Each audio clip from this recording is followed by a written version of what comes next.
Hi, this is Park Howell, and welcome to the Business of Story, where on today's show, we are going to explore the ROI of business storytelling and the cost of being boring. I thought it was just a stupid picture of a pig in the ocean. But after hearing that story, I had to have it. Now I wasn't just buying a picture. I was buying a story. Story literally made the picture worth more money to me. That's what businesses are about. People buy brands. People buy stories much more than anything else. I work with a lot of big enterprise companies, but let's just say I always tell folks, drop the PowerPoint, close your laptops, start with your story. If you want people to get engaged and you want people to act, you have to tell them an emotionally powerful story. That's with great characters, it's with uncertain outcomes, and it's with high stakes and drama. All business strategy is a story.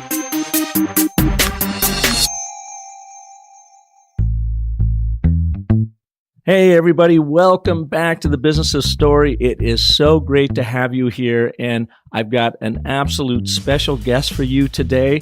He's become a special guest in my life. I met his co-creator of the Storytelling for Leaders and Storytelling for Sales program, Sean Callahan. He was on the Business of Story a couple of years ago, and he was sitting across from me in my office just about this time last year.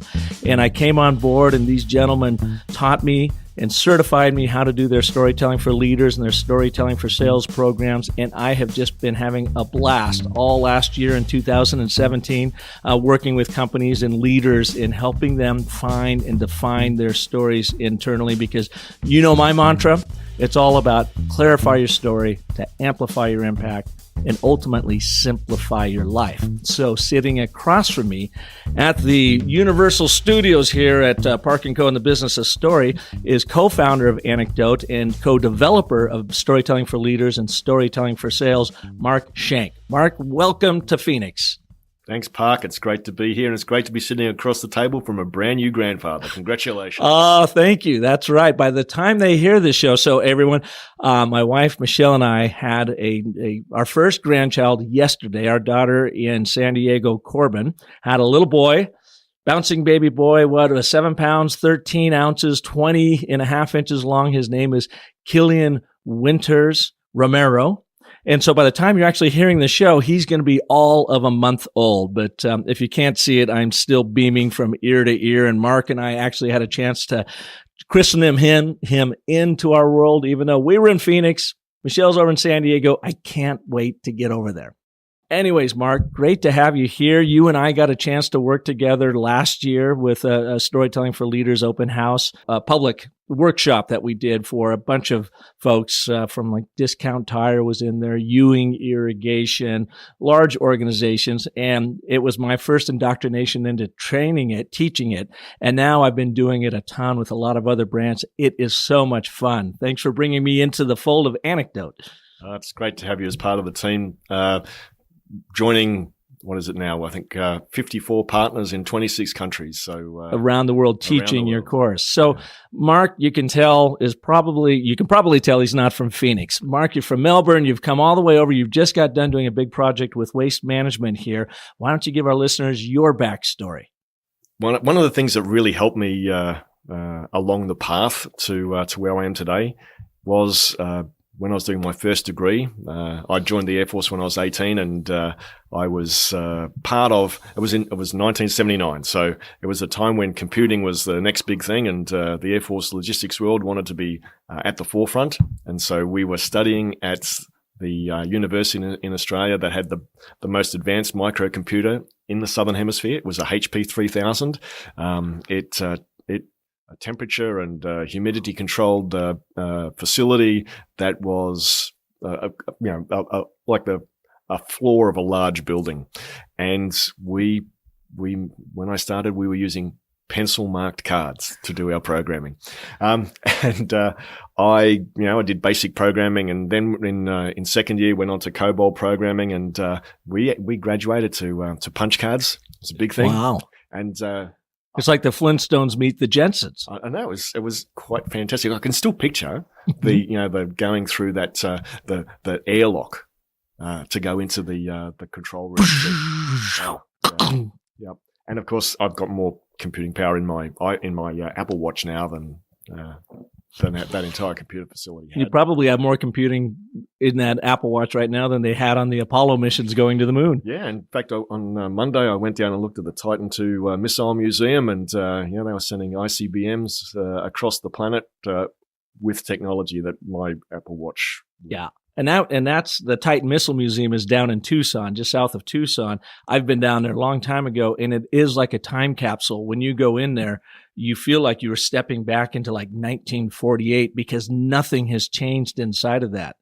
And do they still have it where they have it, the roof of it is opened, and they have a big concrete pillar there that doesn't allow it to open the whole way so that the Russians, when they're sending satellites over, can look down and prove to themselves that it's still not live and it's not launchable. Yeah, and so the mock warhead has a cutaway, so that you can see inside that it's not live, and it's quite an incredible relic from the Cold War. And of course, from Australia, the Cold War was a very distant thing. But here in the US, it was incredibly real.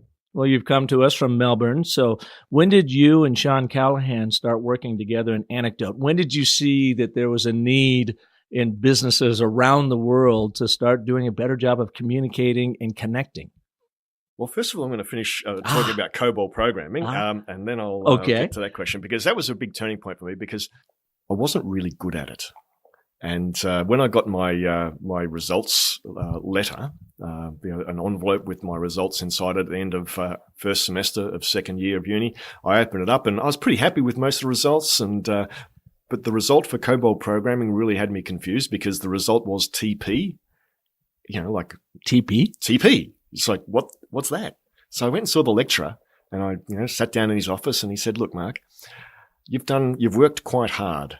I've seen you in the lab at 2 a.m., working on your code, and I want to recognize the amount of hard work you've done, but you are a crap programmer." And he said, "So I'm going to recognize the amount of work you've done by giving you a pass, but that's the P bit, the T in TP. Well, that's terminal pass. You're not allowed to do any more programming." You're terminally out of our hair, is what he was saying, huh? But it was I walked out of his office and did a fist pump, because it was, for me, it wasn't what I wanted to do, and it was actually a major road bump for me, because the Air Force is now going, "Well, you can't do what we sent you here to do." But they liked me and they wanted to keep me, so they allowed me to change stream. And I did. I changed stream and I went into org psych and HR. And I found what I loved, and which is about how human beings work. And I guess that was one of the key turning points that led me on the pathway to being here, understanding how it is that humans work, how we operate, how we can perform at our best, and how we can communicate effectively. What's interesting to me about that is you were heading down the left brain logical path of computers, only to find you were no good at it, which then really threw you into the world you needed to be in. And that's the right brain emotional side of how do we, forget the technology. How do we connect with people using the old fashioned technology of story that's been around since the beginning of time? Yeah. And as it turns out, when I left the Air Force in 98 and met Sean, we became really interested in complexity and complex adaptive systems. And it turns out that when the world is complex, you need not just that left brain logic and rationality, which is always important, but equally important, and I say this, at least equally important, is that right brain ability to see patterns, communicate effectively, and to map a path where there is no single correct answer and no assurance that you're going to end up where you intended to be. And so effective organizations in the future, or today and in the future, they're able to look at both sides of that coin. And that's where I think the focus on storytelling is a huge advantage to organizations that want to be able to operate effectively in a complex world. Yeah, but Mark, I agree with you and all that. But what I often hear is, storytelling, communications, that relationship stuff, that's the soft skills of business. In translation to that is my technical hard skills can beat up your soft skills anytime. And yet my argument to that is if communications and storytelling is a soft skill, why is it so doggone hard? I'm simply I just hear that all the time as well. And I've got so many examples, but one that I heard that had that had a big impact on me. I was listening to a CEO talk about how it was actually a panel of CEOs, 4 CEOs talking about how they'd taken their startup from local to global, and what were those points along the path. And when one of the CEOs was CEO of a travel app company, a global travel app company, and he had like 20 minutes to talk about his journey, and about halfway through, he stopped and he said, I'm really lucky to be here because back in 2004, I was living in the US and I was the CEO of another travel startup over there. And of course, 2004 was not the time to be in the travel business because after 9/11, no one flew. That was the time that you wanted to be in video conferencing, that sort of technology. And he said, we were burning cash so fast, we were bleeding money, and I had to go on the road and find investors. And I spent 9 months dribs and drabs of money coming in, just enough to keep us going. And I had a big opportunity to pitch to an investor from the UK in San Francisco. And so we're in the Transamerica building up on the 16th floor, and I'm all ready to go. I've got my pitch, I've got my, the presentation's ready, and the investor walks in with his assistant. They sit down, open their paperwork, and I start pitching. And he said, after about 10 minutes, I can just tell from the look on their face that it's just not working for me, or not working for them. And so I kept going. And after 20 minutes, the investor just gave a little nod to the assistant and they started packing up their paperwork and they were leaving.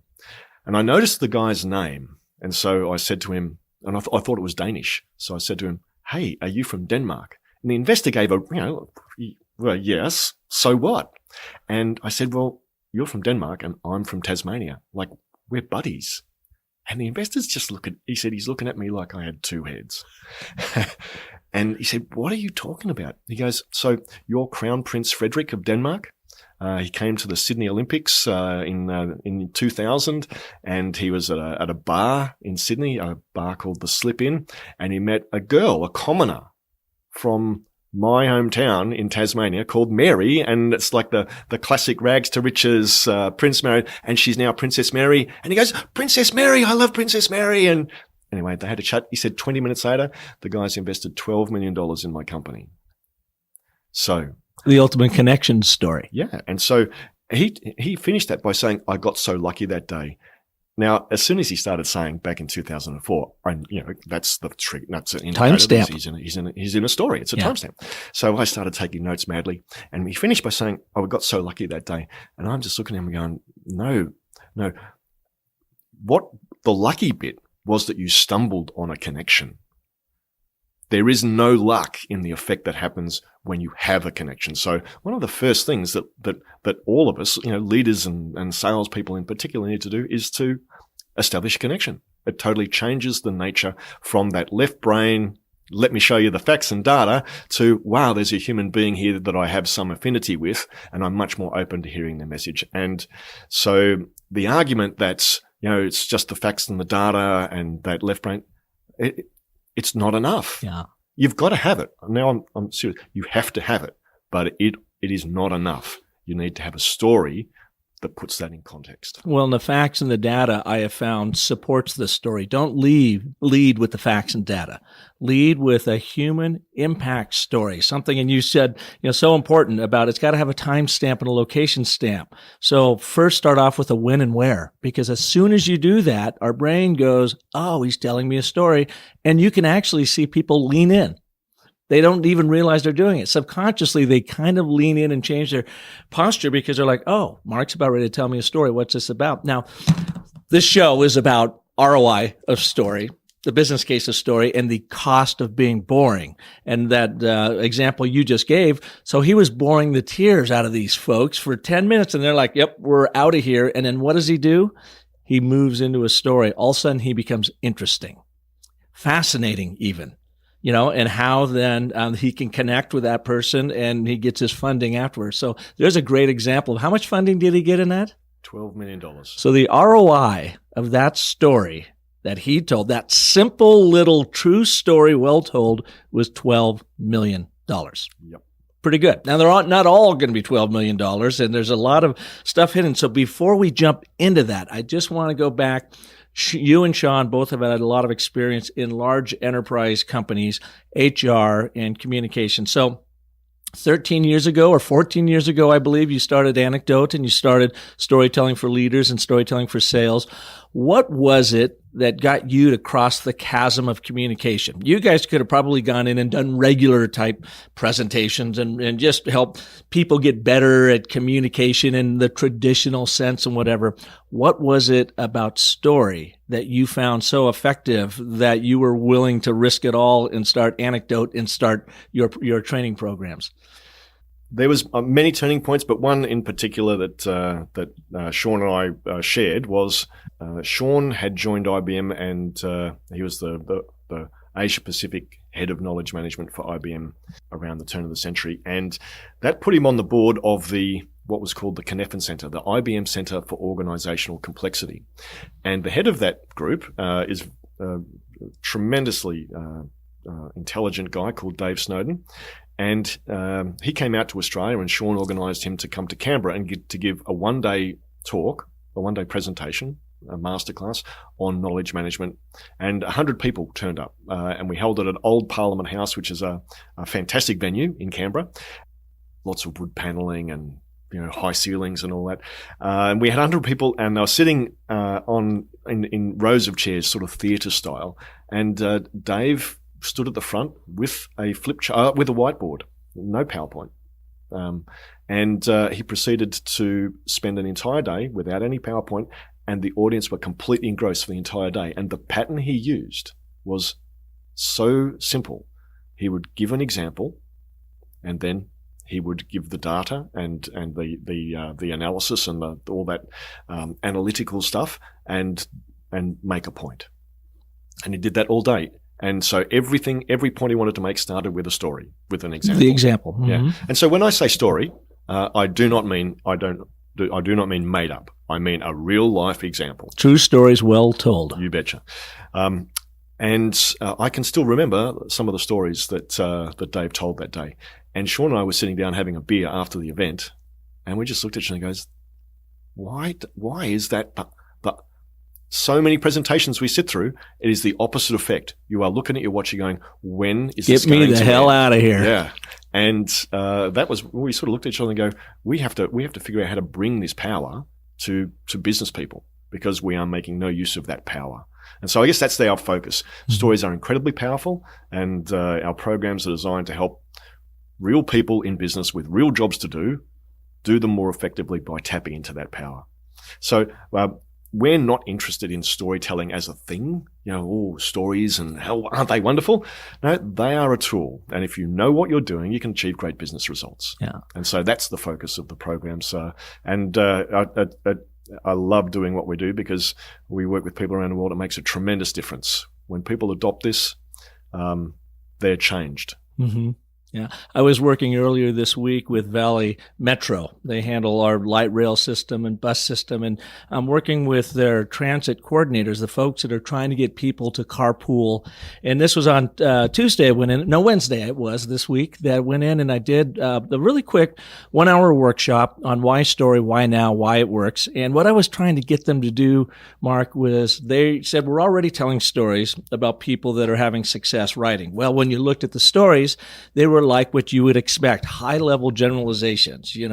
Mary rides the bus, and now I have a lot more time to read, and I'm saving so much money not fueling my car, and I don't have the headache of driving in, and and that's why you should do it too.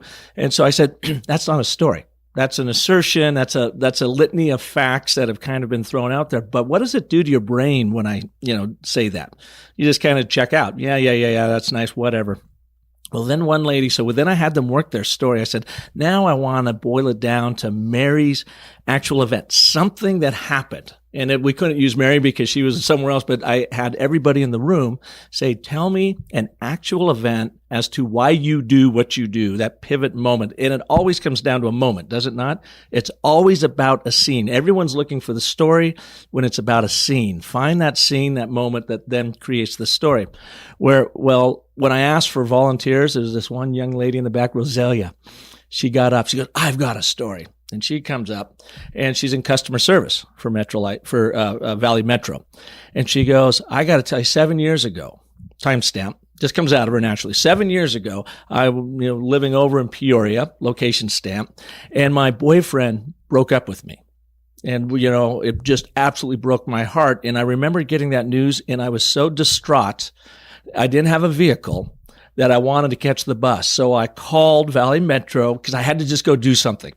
I called, and I got some lady on the phone, and none of the bus times were good for me or convenient for me. And the lady on the phone actually said, why don't you just get a car and not worry about it?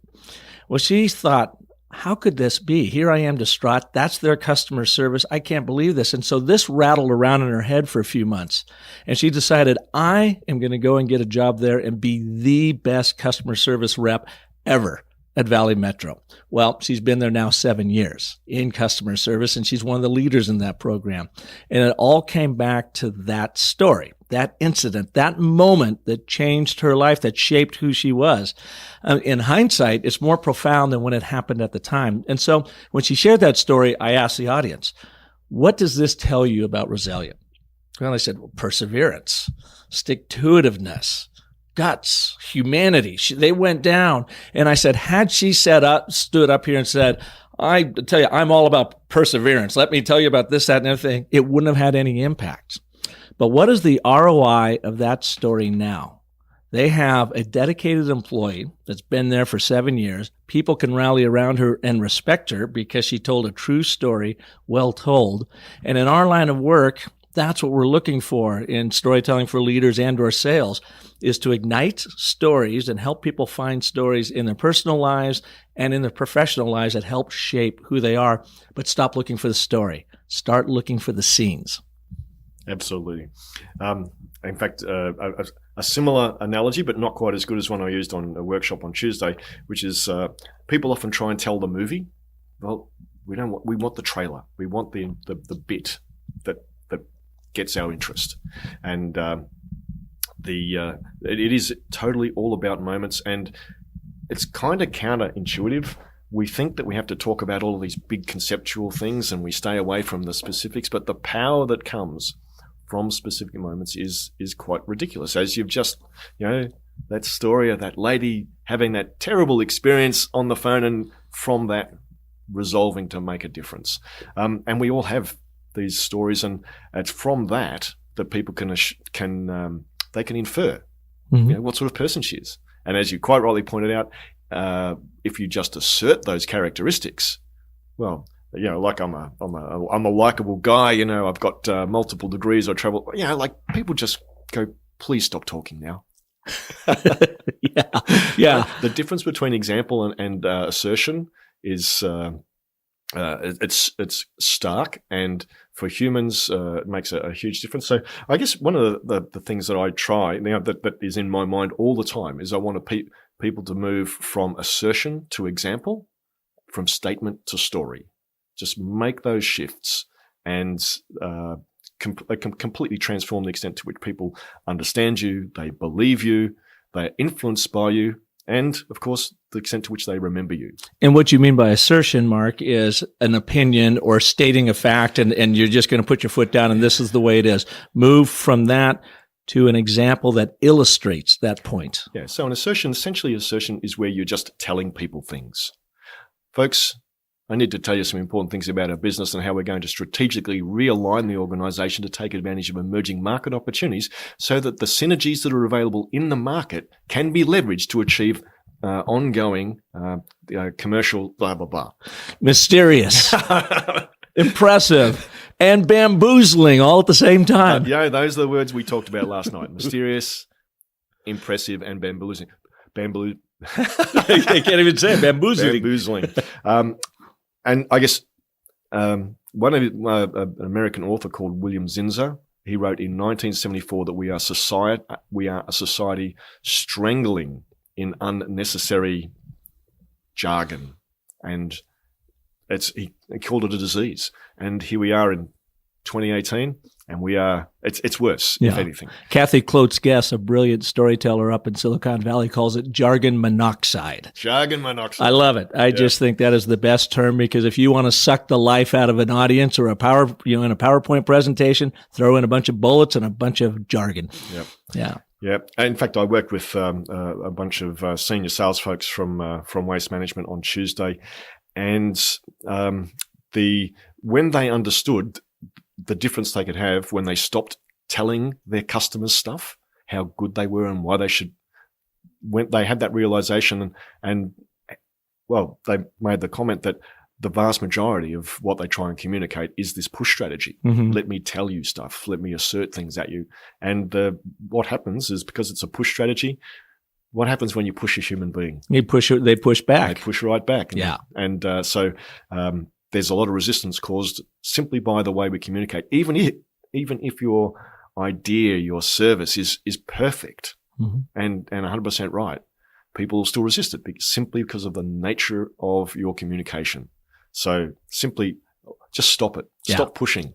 Start telling a story, because stories are a pull strategy. Okay, let's dive into this ROI story and the cost of being boring. A couple months ago, I was at a fundraising breakfast for Goodwill of Central and Northern Arizona, and I met one of the HR directors for a very large healthcare organization here in town, and she was telling me a little bit of the challenges they were having in connecting and aligning people and whatever. And I said, well, have you thought about building a storytelling culture? And she goes, oh, I love story, but no, we don't have anything like that. Well, a couple months goes by, she invites me out. I sit with her and one of her heads of communication, and she just said, how so often it happens. Hey, I want you to meet Park. I met him at this breakfast. He's doing some interesting things in communications and storytelling and whatever, and give us, an overview. And of course, they're looking at their watch the whole time. They've got about 45 minutes for me, and they've got to run off their busy lives. Totally get that. So she was more fascinated. Oh, yeah, that's cool. And I've been in marketing and communications, my whole career, and I'm a pretty good communicator. Okay, what about story? And how do you, invoke that culture in your world? And she says to me, this sounds something like fascinating, something we really need. But what's the business case for story? What's the business case for story? And I just caught me flat-footed for a minute. I didn't even know what to say. What do you say? You guys present this program around the world to major brands like Microsoft and SAP and on and on and on, plus small brands. When someone sits across from you and says, I know story, essentially works, and I communicate, using story, connect with story, but what's the business case? What is the answer? Okay, so the first thing that in my mind is that's a script that people have in their head. This, I need the business case. And so I want to break that script, because, and one of the things I say is it's in response to that question. In fact, an example, I was talking to the chief operating officer of a global company based in Asia Pacific, and he was getting all these country heads together, and they had some serious business challenges, and he gets them together twice a year, and they spend one day going through business stuff, and there's another day on development. And so he was considering using storytelling for leaders as the development day. And I was in Singapore. He was Hong Kong, I think. And we're on the phone having this conversation. And he said, so Mark, I only get my guys together very rarely. I want to make sure it's a valuable day. I refuse to waste their time. What's the ROI on storytelling? And my response was, well, it's like asking me, what's the ROI on leadership? Right? Because you can't provide an ROI on leadership because it's so intangible. I said, but I can give you an example. And so I gave an example of how I'd been in China running the Storytelling for Leaders program, and it was with the corporate affairs function for a FMGC company.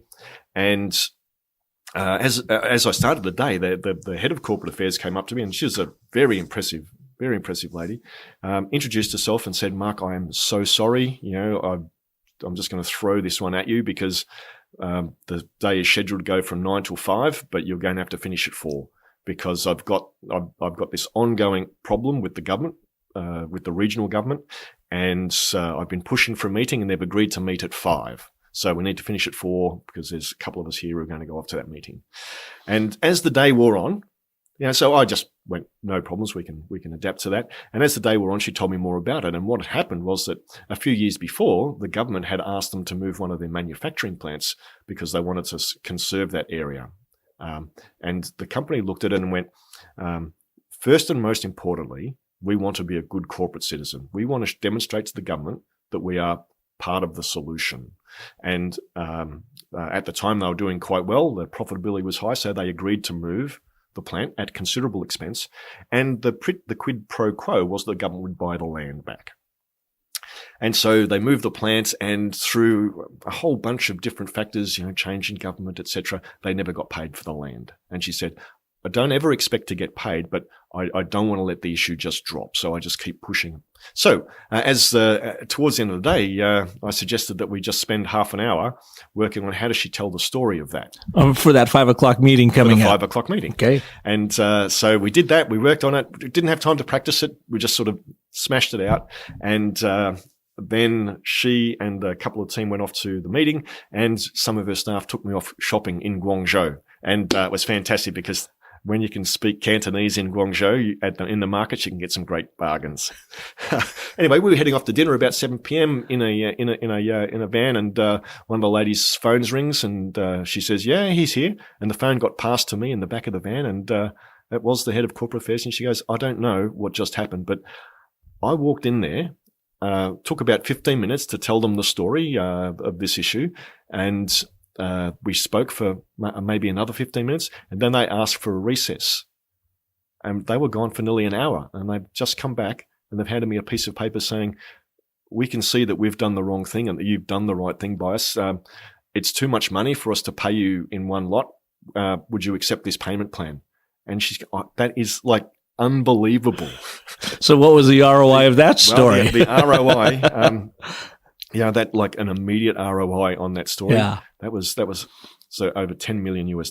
Because she just reached into the humanity, the human impact that was happening within that negotiation. What's interesting, when you were telling me that story, I was back at the Air Force with you, going from the punch card computer. That's the way they were presenting, a punch card computer mentality to try to get something that they had already decided they were never going to get.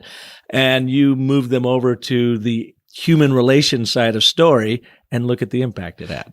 Yeah, again, it's just that simple thing that when you can tell something as a story, it provides not just the what, but the why. So, yeah. And of course, anybody who's listened to Simon Sinek's or watched Simon Sinek's TED Talk, read his books, the importance of why is paramount, and we often leave that out. Yeah. We go to the what.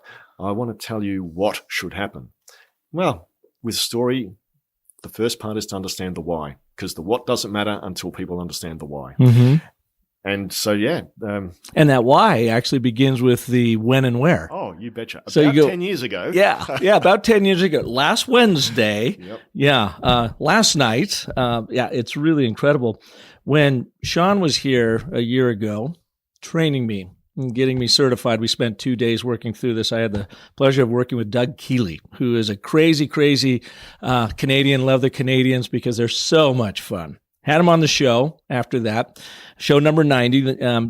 Doug is CEO of The Mark of a Leader, and they do leadership training all over the place. And he does some really fun stuff. He's a former musician, quite a good musician, so that plays into his whole act. And if you get a chance, listen to the show, but go and check out Doug at The Mark of a Leader. They're doing some really amazing things. But when I asked him the same thing is, how do you do this? And he says, a good point of, if he's talking to a CEO and they're looking for that business case of story, or they're suggesting it's too woo-woo for him, he says in all of his experience, it means he's already lost his audience and he's scrambling, he or she, and they don't know what to do next. And I tend to say he, because I find women CEOs and women leaders do a better job at naturally being storytellers than men do. And heaven forbid if they're middle-aged men, because they just don't get it. They're stuck in that computer punch card logical mentality of trying to communicate, and they've already lost their team. So it comes down to being human again. Richard Branson, does this beautifully in Virgin. He's built the entire Virgin Empire off of storytelling. Just listen to him on How I Built This on NPR. And it's just one long story after story after story.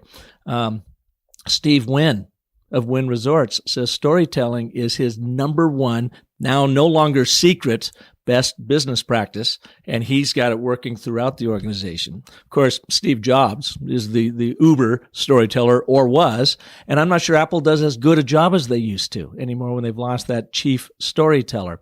So let's talk a little bit then about the cost of being boring, because it is hard to affix an absolute ROI to it, but anybody who's ever used a story and they've walked away with that sale, and they've known they've done something differently by using that story, they have experienced that immediate ROI. But I was just looking through and I was doing some research. Gallup, Mark, the Gallup polling company, talks about employee engagement, or probably more important, disengagement. And they said in their studies, 87% of the worldwide workforce is either not engaged or actively disengaged. In the U.S., that equates to about 70% are not engaged or actively disengaged. And after running the numbers as they do, they believe it costs the American economy between $450 and $550 billion for this lack of engagement. That's billion with a B. Billion with a B. And they say, hey, you want to fix the economy? Why don't you fix your company and get more employee engagement going on? And I think you told me over beers last night, with all the brands that you work with, the leading problem in all corporations comes down to communication. Well, I'll just clarify that. Okay. Wherever I travel in the world, I ask the audience, do they do employee engagement surveys? And most big companies do. And then I ask, does communication ever feature in the things that staff are saying needs to be fixed? And I've never seen it outside the top 4 things that need to be fixed. It's normally number 1 or number 2. And this, I was in Istanbul early in the year. I had a room full of CEOs, like 35 CEOs, COOs, heads of HR, and every person in the room said it was either number 1 or number 2. And the same response applies whether it's in Istanbul or Indonesia, whether it's in Sydney or San Francisco, Singapore or Hong Kong or Shanghai. It's the same thing. And when you think about the amount of investment we make in communications, it's billions, if not trillions, when you think across the globe. Why is it that our staff are screaming out for us to do better? And the simple thing, my answer is we have to flick a switch in the way we think about communications. Stop asserting and stating and telling, and start using example and showing people. So a pull strategy. So again, move from assertion to example, from statement to story. And by the way, it's not either or. It's a combination of both. But at the moment, the overwhelming majority of our communications are assertions, these abstract statements. And I come back to Mark Twain, who wrote a long time ago something that all of us should take to heart, which is you should never use a $5 word when a 50-cent word will do. Right. And yet here we are. We say, instead of saying use, we'll say utilization. Why? Because it makes us look smart. It makes us look impressive. Yes. It does not aid communication. And that's just the tiniest of examples. And so I guess I'm on a bit of a vendetta. Yeah. I want the world of business to start talking in a way that human beings understand. And in fact, I want them to move from transmission to communication. Because at the moment... What do you mean by transmission? Well, it's like, imagine a radio, right? A radio, you just transmit stuff out there and you hope people get it. Right? That's not communication. It's a transmission. We call it communication, but communication occurs when there is a feedback loop, when the people can understand what you say and play it back to you. So the vast majority of what we're doing at the moment is just transmitting, and we need to start moving to the point of communication. So it's a big switch to make. It's a big transition, and it goes against most of what we're taught from the time we leave primary school. Mm-hmm. Totally makes sense. So I'm going to stay on this tract of the cost of being boring. Yeah. So I pulled up some numbers. Deloitte has done some neat work on this, looking into it, and I'm looking at some numbers here, and it says, say for instance, you've got a $40,000 a year manager, which is pretty cheap for a manager these days. The cost to replace that, what they consider an appreciating asset, because the longer you have somebody in a manager role, leadership role, the more they know about your brand, the origin story, the product, the service, what makes the world efficient in their eyes. You lose this appreciating asset. If there's a $40,000 a year manager, it may cost you as much as $20,000 or $30,000 to replace and retrain that person. It's 50 to 75%.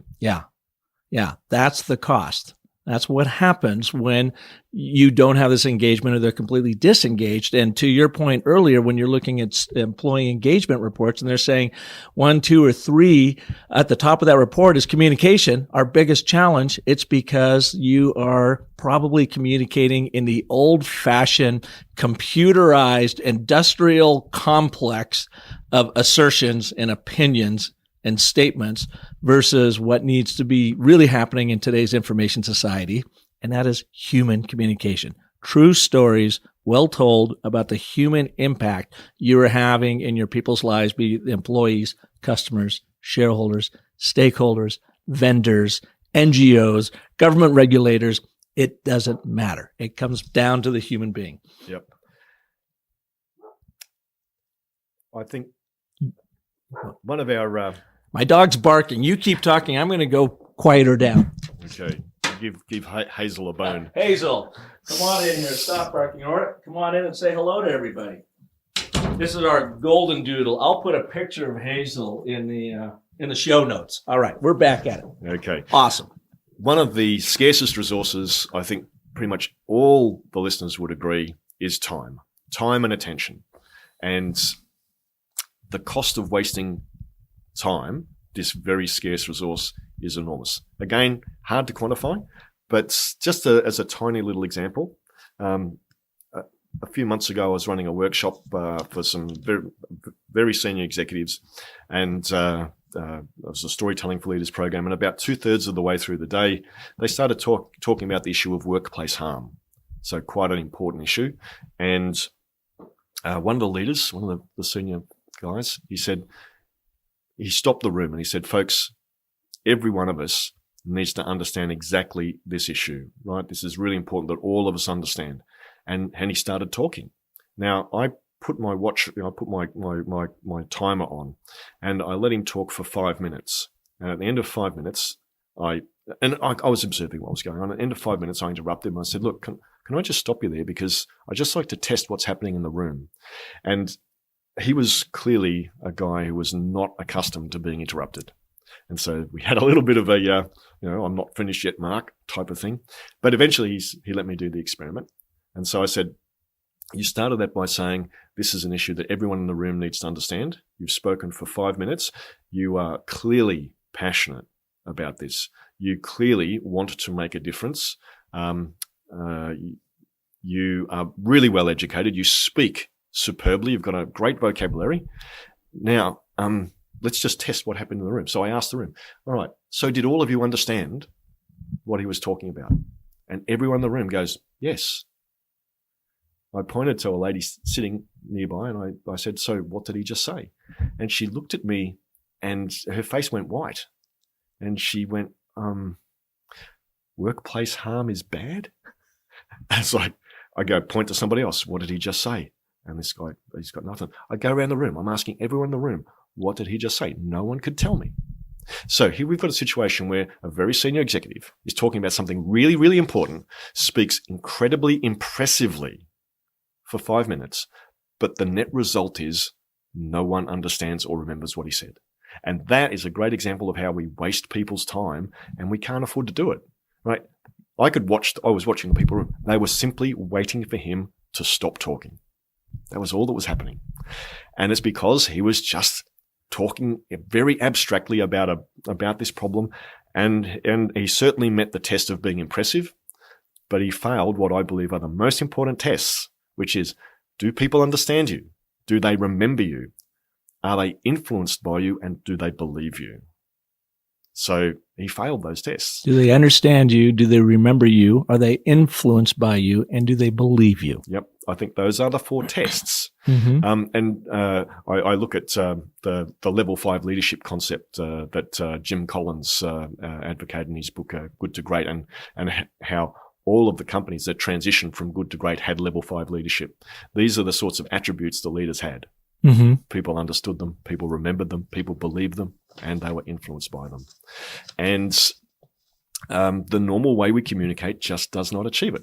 And so if that's the case, why not try something different? Why not actually give this story stuff a try? Put away our biases and preconceptions about stories being made up and just embrace the fact that it's an incredibly powerful tool that helps humans communicate better and learn how to use that tool. I was doing some research on the Society for Human Resources Management, and they talked about these employee engagement surveys, and they had 12 questions on there to ask your employees to gauge, to kind of figure out, and I'm curious if these are kinds of the engagement programs. But when I started reading through that, I started realizing how much story plays such a pivotal part in so many of these questions. Question number 1, do you know what is expected of you at work? So have you just been sitting there and had a boss just like tell you to do this, or was it expressed to you in the form of a story where you actually demonstrate what the human impact is and giving you an example so you know it becomes more of an aspirational instead of an instructional, position? Number 1, right off the bat. Number 2, do you have the materials and equipment to do your work right? Okay, so great. So you've got the story, you're in there. Do you have the facilities? Are you equipped to do it? But then the next one I like, at work, do you have the opportunity to do what you do best every day? Well, what is that opportunity? It's an experience and it's a story that they enable you to live into. So are you approached as a robot drone within this organization, sit in your cubicle and just get your stuff done? Or are you elevated, enlightened into saying, you go beyond just this cubicle job. What you do is important in the lives of our customers and the lives of our people because of this. Let me give you an example. When Mark sat here a year ago, he did this, and he saved millions. He saved a life, whatever, So you go down through this list and so much of it just comes back to communication. And are they treating you like a punch card and an old IBM computer, or are they embracing you as a human in this large industrial complex that we're all in? But let's reframe it to the industrial complex of storytelling, true stories about real people making a significant impact based on the scenes, that moment that something happened. And that is the secret sauce. That's how you bewitch human beings and get them passionate about what they do.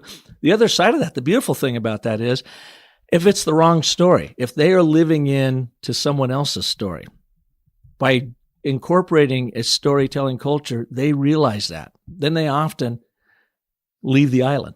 They vote themselves off the island, which is good for you, and it's even better for them because now they're in search of what their true, authentic, or non-fictional self is, and that's where they're going to have the biggest impact in the world and the biggest impact for your organization or whatever organization they end up at. What's the ROI of that, both on a personal level and a corporate level? And what's the ROI of that? One of the things that I see a lot of people they think there has to be this huge story, but tiny little things can actually make a huge difference as well. So I'm always keen to sort of disavow people of the view that somehow it has to be an amazing thing. Just tiny little events that illustrate key things. Isn't it really always the tiny little events, though? I mean, 98% of the time, it's like that little moment that something happened that changed the course of your life and shaped who you are. Yeah, I would say that 90% of the utility of using stories at work is in those tiny little moments that you use to answer a question or to illustrate a value or to bring something to life or to make a point or to change someone's mind. And then you do have about 10% of the time where you put together a big story that explains a strategy or a change or whatever. But it's the combination of both. It's not just about having these enormous things, but just those little moments. Like if you wanted to demonstrate approachability, right? You could stand there and talk to your people about, folks, financial performance is flagging, and at the same time, employee engagement's going down. And we know that there's a clear line between those things and customer experience. So I need everybody here to focus on being more approachable as a manager. And if you're more approachable, we're going to have better customer experience and we'll have better financial performance. Every one of us can make a difference to this organization simply by being more approachable. Let's get on and do it. Assertions, opinions, statements. Yeah. And if I asked everybody who's listening to write down what I meant, they would possibly write down something different. Yeah. What do I mean by approachable? And so you just use a simple example. This is the beauty of storytelling, right? And so instead of doing that, in addition to doing that, you just say, you start by saying, folks, we've had a few, our financial performance is flagging. Well, I saw something this morning that just highlighted to me the huge opportunity we've got. I was walking down the corridor and Mary from accounts walked towards me. You probably all know Mary. She's got long red hair, been here about 4 years, and she had a big smile on her face. And I said, "Hey, Mary, what's going on?" And she said, "Oh, I've just been down to Gary's office. Who's a general manager and he's really busy. But he's asked me to do this quite important project, and I've just hit this huge roadblock. I had no appointment, but I had to see him, so I just went down and knocked on his door. He just invited me into his office. He came to the table in the center of the room, left his laptop and his phone on his desk, and he gave me his complete attention for 10 minutes, helped me get through the problem, and it's full steam ahead. It was fantastic." And I'm watching Mary and I'm thinking, that is absolutely fantastic. That's exactly what I want to see more of. But as Mary walked past me, she just turned back and she said, not many managers around here do that. Most of them just continue to type or play with their phone while you're talking to them. So folks, every one of us can make a difference by being more approachable, just like Gary was with Mary. And we can all make a difference. Anyway, so you just do the same thing. You just add an example. And it's just a tiny little thing that happened in the corridor. That's a concrete illustration. And now everybody can write down exactly what I mean when I say I want you to be approachable. All right. Now I'm that big badass MBA and says, that's all bullshit, Mark. It's just story. It can't be that easy. Because I hear that too. Well, you want me to tell a story about something I did in the lunchroom last week? Well, yeah, if it's appropriate, if it's relevant and it has a business point to it. Yeah. How do we get people to shift out of that mindset? Well, I certainly don't try to argue them out of it because I know that argument doesn't change minds. It doesn't, yeah. And the more I push my ideas and opinions and perspectives onto people, the more they resist. Yeah. And so I just give examples. And so one example that I give is, often here, just the facts, we just want the facts. Well, a friend of mine is the chief engineer for the Australian Department of Defence, and he took over the job in the middle of 2016, and a little while after he'd started the job, he sent me an email. And he said, "Mark, yesterday the chief got us all together and we had to present our strategies for this big transformation that we're going through. And here's the email that he sent this morning to all the deputy chiefs. And the email was, folks, we had a great day yesterday. Thanks very much for presenting your strategies. It was really good. I'm sure that we're going to successfully achieve this transformation because you all have a clear view. But I in particular want to call out the strategy presentation by Luke, our chief engineer, because he communicated not just the what, but also the how in really compelling terms, and every one of us can take a leaf from his book. He's going to be a great chief engineer." And Luke's little note at the bottom was, "Thanks, mate. The only difference between me and everyone else, they don't even realize it, is that I was the one who told a story." An example. Yeah. He just put his strategy into the context of an example. You used a very simple pattern called the clarity story pattern. And so even in environments where people are, where it's just the facts, ma'am, it's all about logic. And well, the thing is, you just, as Luke pointed out, not one person in that room realized he was telling a story. So stories are invisible. Well, good storytelling is invisible. It's bewitching. You don't see it. Well, exactly. You don't see it. And you certainly never transmit the fact that you're going to tell a story. Yeah. Don't use the S word. Oh, Park, I'd like to tell you a story now about XYZ. Because then I go, oh God, I don't have time for a story. Well, or is he just going to BS me? Or, yeah. Mm-hmm. All that, like, so I don't have time for that. It's a story, so it's going to be made up. Yeah. Just start telling it and start with that time stamp, location stamp character. And our reptilian brains, our limbic system are built on this. We use stories, have used it to evolve us from cavemen and women to consumers. It's probably more important to our survival than opposable thumbs because we take great meaning out of the chaos and the madness of being human beings. And our brain has one and only one goal, and that is survival of this being. So like Jonathan Haidt said in his marvelous book, The Righteous Mind, that our brains are not logic processors, they're story processors, because that's how we create the meaning and therefore helps us survive in this world. I want to know what Mark went through so I can live vicariously through his story from the comfort and safety of my own chair, simply to learn what I would do in case it ever happens to me. That's what it all comes down to. This basic biological structure that keeps us all alive is the meaning we create through the stories we tell ourselves. More importantly, the stories that we hear and then we retell ourselves. So if we are doing a rotten job of telling that story or making assertions and opinions, then your audience is going to make up their own story about what they think you meant versus getting down.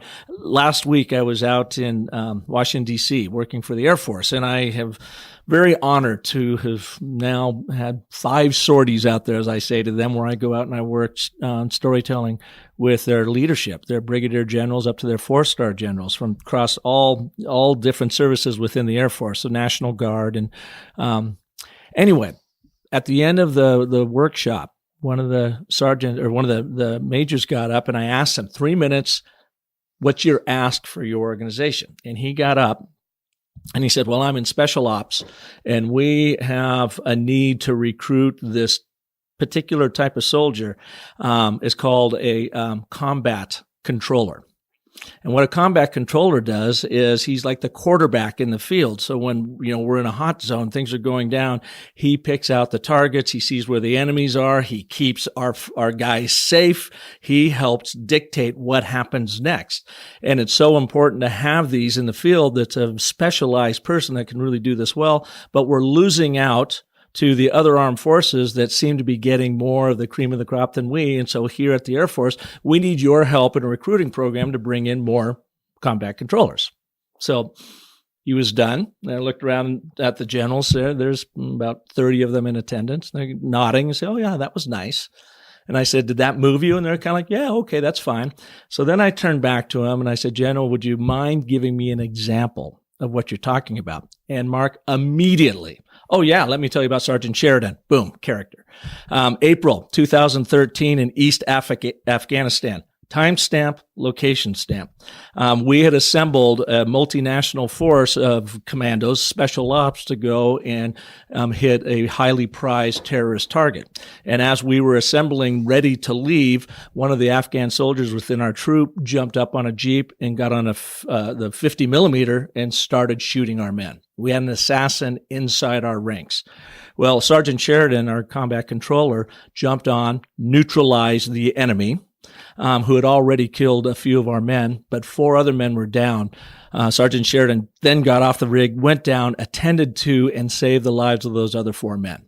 And that is the importance of having this specialized soldier, the combat controller, in the field, and we need more of them. Therefore, we need your help to recruit and retain these people because there's no telling the cost of lives if we don't get our act together here. Boom. 2 minutes, he tells an example of that. I turn around and look at the generals. Their eyes are this wide, and they're like, oh, my God. And I said, that's what I'm talking about. He went from assertion and opinion, high-level generalization of what they need, which we're all trained to do, by the way. No one's trained to do story and being intentional about it. And then I looked at him. I said, how many of these kinds of stories do you have? Oh, I got 1 million of them. I go, exactly. You all have 1 million of them. To make your point through the actual human impact of what's happening in the world around you. That's how you get your people to pay attention and get passionate about what they do. That is the ROI of story. In this case, the ROI of story to him is literally saving lives in the field. Yeah. I think it's worth also bearing in mind, this is a fantastic example, by the way, but it's also worth bearing in mind that there is a risk-reward matrix that we need to consider with storytelling. And that story that you told about Sergeant Sheridan, there is risk involved in that, there's emotion. You might be talking to somebody who's a relative of one of the soldiers that was killed in the incident. You might not like Sergeant Sheridan, or it's the specifics that make it risky. It's the specifics that give it the reward. And it's the humanity of it. Absolutely. And what we do is just all too often we go, well, let's play it safe. Let's play it really safe and just assert our way through a situation. And we miss out on the opportunity to really connect with people, have them understand, and really make the point in a way that changes behavior, that gets people on board, gets them leaning forward. And so it's this desire for safety that's one of the main reasons that we don't tell stories. Because in business, we want to protect our character. We don't want to make ourselves vulnerable because that's risky. And every story you tell, right, it reveals your character. Yeah. And so we don't do that. So it's this the risk reward payoff that we also need to bear in mind, and we have to get past we have to get past being safe. Yeah. If you want to make a difference as a leader, well, there is risk. But of course, there's so many ways you can mitigate the risks when you're telling stories. And one of the main ways is you practice. Yeah. Right? You get feedback. You make sure that you don't stuff it up. You don't say things that are inappropriate by practicing. And simply by doing that and testing your stories, you mitigate most of the risk. And you archive them. So go out and find these stories and archive them. So if you need a story about innovation, you can pull up your archive and you got 10 different stories on it. Oh yeah, got my story bank in my pocket. You've got persistence. I got 9 stories of persistence. Which one would resonate with this audience? Well, finally, we're at the top of the hour here, and you're busy and you need to catch a flight back to Melbourne. The thing that I like so much about what you and Sean have put together and why I've invested my time into bringing it into the business of story is my background has always have been about brand story development for organizations. And the more success I've had with that to clarify the story, amplify their impact, and simplify their lives, then they've brought me into their C-suite. Can you get my people to buy into this story now? And how can we get more story happening here? And that's the beautiful thing about storytelling for leaders and storytelling for sales. And you focus on 4 primary story patterns that are invaluable. They're very easy. And when people invest a little bit of time in understanding these story patterns, that they can have amazing impact on their people around them. And so use them for good and for not evil. There's the connection story pattern. How can I connect with my audience with a shared example that says something about me? There's the clarity story pattern that says, okay, we've got a change underway, change initiative. And so much communications is about that change initiative and innovation going on. So there's a clarity story pattern that you can use. Then you inevitably get pushback, the entrenched views and the anti-stories that come up and say, yes, Mark, well, we've tried story in the past and it's never worked for us. So you actually have an influence story pattern of how to overcome that. Because, by the way, the only way you're going to overcome an anti-story is with a better story. Stats, facts, and data is never going to beat that. And then finally, you have the success story. There's a guy, he gets in a hole, he comes out the other end, and he's successful, and he or she is just like you, and that's what we're trying to do here. And I found those 4 patterns are amazing when you start using them, of how you can connect with people in a very simple way and move them to action. Sometimes kind of scary, like, whoa, I really had that audience this time around, Yeah, and I really understand that people have a view that storytelling is, an art. And it's possessed, it's a skill possessed by a privileged few. And I totally get that, because that's kind of the mystique that we apply to it. But it is completely a skill that can be learned, simple patterns that can be applied to tackle different business problems. And with a little bit of knowledge about how to use the patterns and some practice, every single business person, leaders, sales folks, people, frontline supervisors can be so much more effective in their communication. So it's definitely not some superpower possessed by a privileged few. It is a skill that's accessible to everybody. I honestly think it is the one true superpower that we all possess. It's just a matter of being intentional about it, practice it, go to your story bank and start using it on folks, and you'll be really amazed at how you can persuade them and move them, and so use it for good and not evil. You betcha. Where are you off to after this? So you're in town, you've been working for Waste Management, you're heading back to Melbourne. What are some of the big projects you have ahead of you in the next few months? Well, back to the States, doing a big project for a technology company in Sydney early in the new year, and then back here, a global company undergoing a transformation, so working with their leadership team to tell the story of that transformation, but then most importantly, giving them the skills to tell that story effectively, and then that will be rolled out across the globe. Where Sean and I are sort of alternating time in in Singapore. So getting a few frequent flyer points. But a lot of not fun. Getting the chance to use them. Yeah. for the holidays in which I intended to do. So what would be your parting advice to our listeners today? How can they click this off and immediately try a little story tactic in their life to see if they have that kind of impact? That's an excellent question. I would start by saying, listen to some of the things that you say, and if you say I've got one of my favorite pieces of gobbledygook, bamboozling stuff. Excellent. That I want to. So here it is. Our product integrates digital systems and orients you towards reimagination so that innovation isn't restricted. Say that one more time slowly. Our product integrates digital systems and orients you towards reimagination so that innovation isn't restricted. You know what my reptilian brain is doing right now? It's scrambling down a hole to get away from you. Oh yeah. My head exploded when I wrote that down. It was a slide that was presented in a presentation, and I wrote it down because I just felt my head exploding, because there was just so much that was impenetrable. And again, it passes the test. It absolutely passes the test of being impressive. Yeah. But it fails every other test. And bamboozling. Oh, yeah. What are those three words? Mysterious, impressive, and bamboozling. And those are not the tests that leaders need to apply to their communication. Exactly. So look, if you do talk like that, then story is your friend. And just go to the Business of Story website or to Anecdote website, and there's just so many resources that can help you get started. But to get you started, the next time you want to make a point, then just find a moment that illustrates that point. Right? An example, a moment, and tell it as a moment. So what you do is you picture yourself there and you describe what you see, and bingo, you're going to be telling a story. In the 5 elements of that I love so much, timestamp. When did this happen? Location stamp. Where did this happen? Put a character. It's probably you in the middle of this story. An action. Something happens and there's a surprise in that action that creates an aha moment, a learning moment that makes this moment in time, this scene, important to shape who you are and where you're going, or to shape your team and where you want to take them, or to shape your brand and express it as authentically as you possibly can. Perfect.